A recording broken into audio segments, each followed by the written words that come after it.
اعوذ باللہ من الشیطان الرجیم بسم اللہ الرحمن الرحیم لہم فیہا ازواج مطہرۃ وندخلہم ظلا ظلیلا صدق اللہ العظیم۔ لہم ان کے لیے یعنی ان جنتیوں کے لیے، فیہا وہاں اس جنت میں، ازواج مطہرۃ صاف ستھری بیویاں ہوں گی، وندخلہم ظلا ظلیلا اور ہم انہیں، اللہ تعالیٰ فرماتے کہ ہم انہیں گھنی چاؤں یعنی پوری راحت میں لے جائیں گے، داخل کر دیں گے۔ بطور تمہید ایک بات ذہن میں رکھے، حدیث پاک کے حوالے سے بیوی کو دنیا کی بہترین متاع قرار دیا گیا ہے کہ یہ اللہ رب العزت کی جانب سے بہترین نعمت ہے، لہذا بیوی کی قدر کرنی چاہیے۔ جس قدر پیار اور محبت بیوی کے ساتھ ہوگی اتنا ہی یہ اجر و ثواب کا باعث ہے۔ حدیث پاک میں ہے، جناب رسول اللہ صلی اللہ تعالی علیہ وسلم نے ارشاد فرمایا کہ وہ دینار جو کام آنے والے ہیں، قیمتی دینار یعنی پیسہ، مال و دولت، یہ چار طرح کے ہیں۔ خرچ کرنے والا مال، پیسہ، یہ چار طرح کا ہے۔ نمبر ایک، جو اللہ کی راہ میں لگا دیا جائے۔ نمبر دو، مسکینوں کو دے دیا جائے۔ نمبر تین، وہ جو غلام کی آزادی میں لگ جائے۔ نمبر چار، وہ جو تیرے اہل و عیال پر لگ جائے، ان پہ خرچ ہو جائے۔ ان چاروں قسم پر اللہ رب العزت اجر اور ثواب عطا فرماتے ہیں، لیکن آگے حضور علیہ الصلوۃ والسلام نے فرمایا کہ ان سب میں زیادہ اجر والا وہ مال و دولت ہے، وہ دینار ہے جو تیرے اہل و عیال پر لگتا ہے، جو تو اہل و عیال پہ خرچ کرتا ہے، اور اہل و عیال میں بیگم بھی شامل ہے۔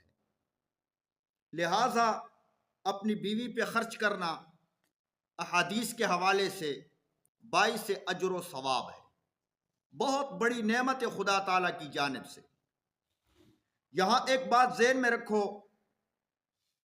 بیوی کا ساتھ ہمدردی کرنی چاہیے، خدا تعالیٰ کی نعمت ہے۔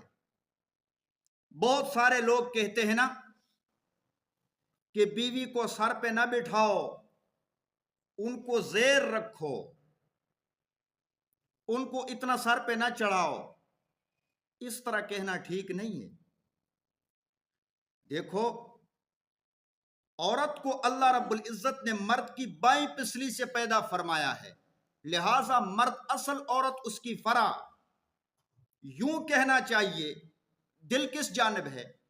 بائیں طرف ہوتا ہے نا دل، تو یوں کہنا چاہیے کہ جس طرح عورت کو اللہ رب العزت نے مرد کے بائیں پسلی سے بنایا ہے، سوتے وقت، سونے کے دوران اپنی بیوی کو اپنے بائیں طرف لٹھانا چاہیے، دل سے لگا کر، اس طرح کہنا چاہیے۔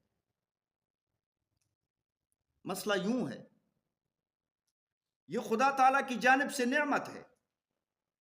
ایک روایت میں آتا ہے کہ حضرت عمر فاروق رضی اللہ تعالیٰ عنہ کے زمانے میں ایک آدمی امیر المومنین حضرت عمر فاروق رضی اللہ تعالیٰ عنہ کی گھر کی طرف دوڑتا ہوا آیا، اپنی بیوی کی شکایت لے کر کہ میری بیوی میرے ساتھ زبان درازی کرتی ہے، میری گستاخی کرتی ہے۔ گھر کے دروازے پہ کھڑے ہیں، اندر سے حضرت عمر فاروق رضی اللہ تعالیٰ عنہ کی بیوی کی آواز سنتے ہیں۔ حضرت عمر رضی اللہ تعالیٰ عنہ کی بیوی جلال میں ہے، غصے میں ہے، کچھ کہہ رہی ہے غصے میں، حضرت عمر رضی اللہ تعالیٰ عنہ آرام سے سن رہے۔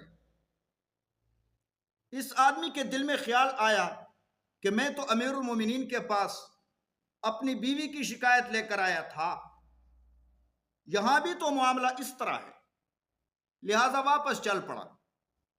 حضرت عمر رضی اللہ تعالیٰ عنہ کو محسوس ہوا کہ باہر دروازے پہ کوئی ہے۔ حضرت عمر رضی اللہ تعالیٰ عنہ باہر تشریف لاتے ہیں، اس آدمی کے پیچھے آواز لگاتے ہیں کہ بھائی ادھر آؤ، کیسے آنا ہوا؟ تو آنے والے آدمی نے کہا کہ امیر المومنین، میں اپنی بیوی کی شکایت لے کر آیا تھا، لیکن یہاں آپ کے گھر کا معاملہ جب دیکھ لیا تو دل میں خیال آیا کہ یہاں بھی حالات اس طرح ہے تو میرے معاملات کس طرح حل ہوں گے یہاں، تو میں واپس چل پڑا۔ تو حضرت عمر رضی اللہ تعالیٰ عنہ نے فرمایا کہ بھائی، میری بیوی کا میرے اوپر 5 حقوق ہیں، کچھ حقوق ہیں میری بیوی کے میرے ذمہ، ان حقوق کی وجہ سے میں اپنی بیوی سے درگزر کرتا رہتا ہوں۔ حضرت عمر رضی اللہ تعالیٰ عنہ نے فرمایا کہ وہ کون سے حقوق ہے؟ اس آدمی نے پوچھا کہ کون سے حقوق ہے؟ حضرت عمر رضی اللہ عنہ نے فرمایا کہ پہلی بات تو یہ ہے کہ میری بیوی میرے اور جہنم کے درمیان آڑ ہے، میرا دل میری بیوی کی وجہ سے گناہوں سے بچتا رہتا ہے، بدکاری سے میں محفوظ ہوتا ہوں اپنی بیوی کی وجہ سے، جو کہ میرے لیے حلال اور جائز ہے۔ شریعت کا حکم ہے، اسلامی حکومت ہو، اگر کوئی کنوارا بدکاری کر لیتا ہے تو اسے کوڑے لگائے جائیں گے۔ اگر شادی شدہ بدکاری کر لے اور شرعی طریقے سے اس پہ ثابت بھی ہو جائے تو اسے کیا کیا جائے گا؟ سنگسار کیا جائے گا، قتل کیا جائے گا۔ کیوں؟ آپ کی بیوی ہے، پھر تو نے یہ بدکاری کیوں کی؟ تو حضرت عمر رضی اللہ تعالیٰ عنہ نے فرمایا کہ پہلی بات، میں بدکاری سے بچا ہوا ہوتا ہوں اپنی بیوی کی وجہ سے، اور دوسری چیز، دوسرا حق فرمایا یہ ہے کہ میں باہر چلا جاتا ہوں، میری یہ بیوی میرے مال و متاع کی رکھوالی کرتی ہے۔ نمبر 3، میری بیوی میرا دھوبی بھی ہے، میرے کپڑے دھوتی ہے۔ اور نمبر 4، میرے اولاد کی پرورش کرتی ہے، میرے اولاد کی تربیت کرتی ہے۔ دیکھو، اولاد کی نسبت باپ کی طرف ہوتی ہے۔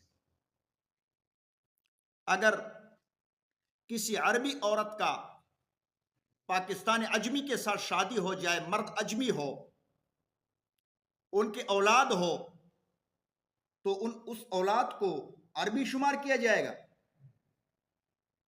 عجمی شمار کیا جائے گا۔ اور اگر کوئی اجمی عورت عربی کے ساتھ شادی کرتی ہے، اس کی اولاد ہو، اولاد عربی شمار ہوگی، نسبت مرد کی طرف ہوتی ہے۔ تو یہ کتنی بڑی بات ہے کہ وہ مرد کے بچوں کی ماں ہے۔ تو حضرت عمر رضی اللہ عنہ نے فرمایا کہ یہ میرے اولاد کی پرورش کرتی ہے۔ اور نمبر 5، میری بیوی میرا باورچی ہے، میرے لیے کھانا پکاتی ہے۔ تو ان تمام تر باتوں کی وجہ سے میں اپنی بیوی سے درگزر کرتا رہتا ہوں۔ تو اس آدمی نے کہا کہ امیر المومنین، یہ سب باتیں، یہ سب فوائد تو مجھے بھی حاصل ہے، لہٰذا جس طرح آپ درگزر کرتے ہو میں بھی درگزر کیا کروں گا۔ تو بیوی یہ خدا تعالیٰ کی جانب سے عظیم نعمت ہے۔